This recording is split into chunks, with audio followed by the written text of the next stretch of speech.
ನಮಸ್ಕಾರ ಸ್ನೇಹಿತರೆ. 16 ವರ್ಷಗಳ ಬಳಿಕ ಆರ್ಸಿಬಿ ತಂಡ ಕಪ್ ಅನ್ನು ಗೆದ್ದುಕೊಂಡಿದೆ.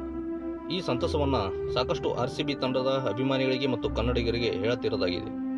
ಏಕೆಂದರೆ ಪುರುಷರ ತಂಡದಿಂದ ಪ್ರತಿ ಬಾರಿಯೂ ಈ ಸಲ ಕಪ್ ನಮ್ಮದೇ ಎನ್ನುವ ಘೋಷಣಾ ವಾಕ್ಯದೊಂದಿಗೆ ಪ್ರತಿಯೊಬ್ಬರೂ ಸಹ ಆಟವನ್ನು ಹುರಿದುಂಬಿಸುತ್ತಿದ್ದರು.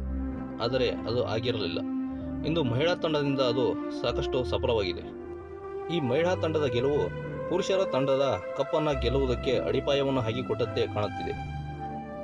ಈ ಮಹಿಳಾ ತಂಡ ಕಪ್ ಗೆದ್ದಿರುವುದನ್ನು ಆರ್ಸಿಬಿ ತಂಡದ ಮಾಜಿ ನಾಯಕನಾಗಿರುವಂತಹ ವಿರಾಟ್ ಕೊಹ್ಲಿ ಅವರು ಸಹ ಸಂತಸವನ್ನು ವ್ಯಕ್ತಪಡಿಸಿದ್ದಾರೆ. ಹಾಗೆಯೇ ಗ್ಲೆನ್ ಮ್ಯಾಕ್ಸ್ವೆಲ್ ಅವರು ಸಹ ಈ ಒಂದು ಸಂಭ್ರಮಾಚರಣೆಯನ್ನು ಮಾಡಿದ್ದಾರೆ. ಹಾಗೆಯೇ ಆರ್ಸಿಬಿ ತಂಡದ ಮಾಜಿ ಮಾಲೀಕರಾಗಿದ್ದಂತಹ ವಿಜಯ್ ಮಲ್ಯ ಅವರು ಈಗ ಅವಿತು ಕುಳಿತ ಜಾಗದಿಂದಲೇ ಆರ್ಸಿಬಿ ತಂಡಕ್ಕೆ ಟ್ವೀಟ್ ಮೂಲಕ ಶುಭ ಕೋರಿದ್ದಾರೆ. ಈ ಹಿಂದೆಂದೂ ಸಹ ಇಲ್ಲದಂತಹ ಯಶಸ್ಸನ್ನು ಆರ್ಸಿಬಿ ತಂಡದ ಮಹಿಳಾ ಟೀಮ್ ಮಾಡಿದೆ ಎಂದು ಅವರಿಗೆ ಶುಭ ಕೋರಿದ್ದಾರೆ. ಹೀಗೆ ಪುರುಷರ ತಂಡವೂ ಸಹ ಈ ಒಂದು ಸಾಧನೆಯನ್ನು ಮಾಡಲಿ ಎಂದು ಆಶಿಸಿದ್ದಾರೆ. ವಿಜಯ್ ಮಲ್ಯ ಅವರ ಟ್ವೀಟ್ ಅನ್ನು ನೋಡಿದಂತಹ ಸಾಕಷ್ಟು ನೆಟ್ಟಿಗರು ಬಿಲದಲ್ಲಿ ಅವಿತು ಕುಳಿದಿದ್ದಂತಹ ವಿಜಯ್ ಮಲ್ಯ ಅವರು ಈಗ ಆರ್ಸಿಬಿ ಕಪ್ ಗೆದ್ದೊಡನೆ ಹೊರಬರುವಂತೆ ಆಗಿದೆ ಎಂದು ಹೇಳಿದ್ದಾರೆ.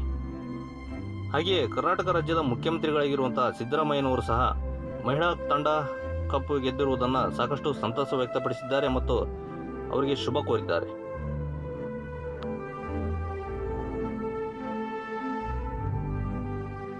ಈ 16 ವರ್ಷಗಳಲ್ಲಿ ಆರ್ಸಿಬಿ ತಂಡ ಕಪ್ ಗೆಲ್ಲುವ ಕನಸನ್ನು ಕಂಡಿದ್ದರೂ ಸಹ ಅದು ಈಡೇರಿರಲಿಲ್ಲ.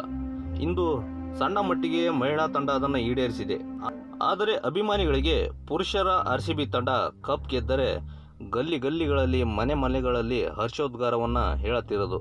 ಅಂತಹ ಒಂದು ಸನ್ನಿವೇಶ ಈ ವರ್ಷ ಜರುಗಬಹುದು ಎನ್ನುತ್ತಾ ಈ ಸಲ ಕಪ್ ನಮ್ಮದೇ ಎನ್ನುವ ಮತ್ತೊಮ್ಮೆ ಆ ಘೋಷಣಾ ವಾಕ್ಯದೊಂದಿಗೆ ಈ ವಿಡಿಯೋವನ್ನು ಮುಗಿಸ್ತಾ ಇದ್ದೀನಿ.